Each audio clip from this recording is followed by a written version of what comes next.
Laminers, isang bagong linggo na naman ang ating pagsasaluhan. At ibig sabihin nun ay makakasama niyo kaming muli dito sa isang show na puno ng pag-asa at saya as we bring you stories of hope and success. Yes, and we're going to have an inspiring episode today. Isang tinatawag na inspiring episode para sa inyong lahat. Regalo po namin para sa inyo. Buhay na buhay si Tamagi ngayon.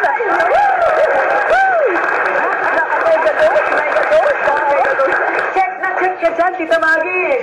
Check. Susan, I can feel that we are all on fire today. Ana and Soraya fire baga.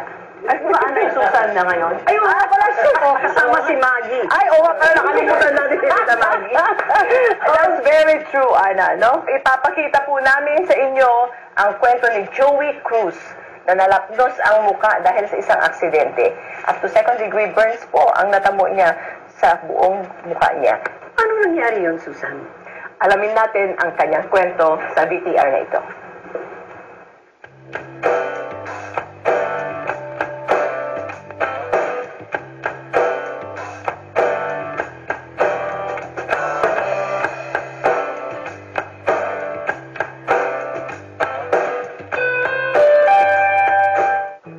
When he was rushing to me, hawak-hawak niya yung face niya. What happened to you? Kailangan mag-strong kasi mahina siya eh. Nung pagpunas ko ng tuwalya sa mukha ko, bakit may kasamang skin? Oh my God, nalapnos ang mukha ko. Masaya, puno ng pangarap. Yan ang buhay noon ng bagong kasal na sina Joey at Techi. Subalit ang kanilang pagsasama ay sinubok ng isang aksidente. Napansin ko, yung thermostat ng car ko, dire-diretsyon tumatas, malapit na sa pula. So kinabahan ako. Pero alam ko naman talaga yung gagawin ko. Pagbukas ko ng hood sa harap, tumalsik yung cap ng radiator at yung first pulusok ng tubig, yun ang umano sa akin. Nung makita ko siya, gusto mo mahimatay. Parang yung naramdaman mo yung pain niya at that time na sabi niya, Nay, ang sakit. Sabi niya, gano'n. Siyempre burn yun eh. Sa aksidenteng iyon, labis na bahala at natakot si Joey at Techi. Hindi mo alam anong pwedeng itsura niya after that. How can you go back to work with that burned face? Yung feeling like, paano mo siya ulit ihaharap sa tao? Paano mo ibabalik sa kanya as a wife? Yung confidence level niya. Nung nakakita ko yung face ko sa mirror, doon ako nagpanic talaga na ninervous ako. Kailangan kong maayos yung mukha ko.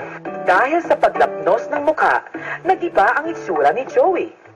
So, ayaw mong hawakan, ayaw mo nang makita pagka every time nalilinis mo siya. Bilang haligi ng tahanan, natakot si Joey sa aksidenteng nangyari sa kanya. Hindi ko masabi. Kala ko hindi na makukorek yung mukha ko. Parang bagong hiwa yung mukha mo. Yung I was praying na sana okay ako. Hindi pa rin nawala ng pag-asa mag-asawa. Patuloy na sinuportahan ni Techi si Joey.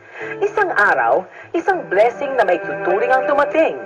Yan ang laminahin.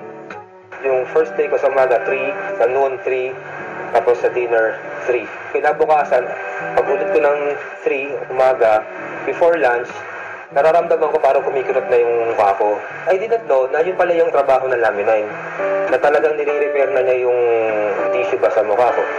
Nung ito-process nga po ako ng SSS niya, nagulat din yung SSS kasi 7 days pa lang, okay na siya. Ang bilis niya mag-heal. Sa ngayon, walang naiwang marka ng sugat o peklat sa mukha ni Joey dulot ng aksidente. Yan ay dahil sa laminine. Muling bumalik sa mag-asawa ang saya at pangarap nila. Magkasamang hinaharap ang magandang buhay ng isang masayang pamilya. Sobrang thankful ko kay God. Imagine after all those trials na encounter mo sa buhay mo, sa buhay natin, pinalik niyo yung normal life mo, normal face mo, na kung saan pwede ka ulit mamuhay ng normal.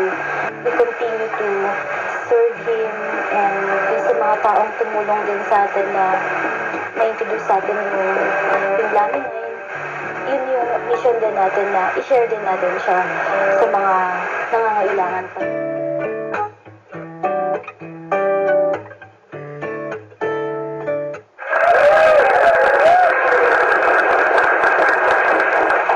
Wow, lapnos ang mukha ni Joey. Grabe talaga. So, akalain niyo ba na it's just another ordinary day hinatid mo lang ang asawa mo, minutes later, disgrasya na pala ang nakabutin niya. O tinatawag natin itong aksidente dahil ito ay unplanned and unforeseen na incident. Hindi naman sinasadya, ano? He found Lani Nine at mas tamang sabihin siguro Lani Nine found him, ano? At saka, Susan, parang milagro talaga ito. Yeah. Ibang klase. Alam niyo, wala ho siyang scarring. Nothing at all. Wow. That was what I wanted to find out kung bakit hindi nag-shrink yung mukha, no? Kala ko bakit tayo may scar. Love you guys! We'll be back! Welcome back po mga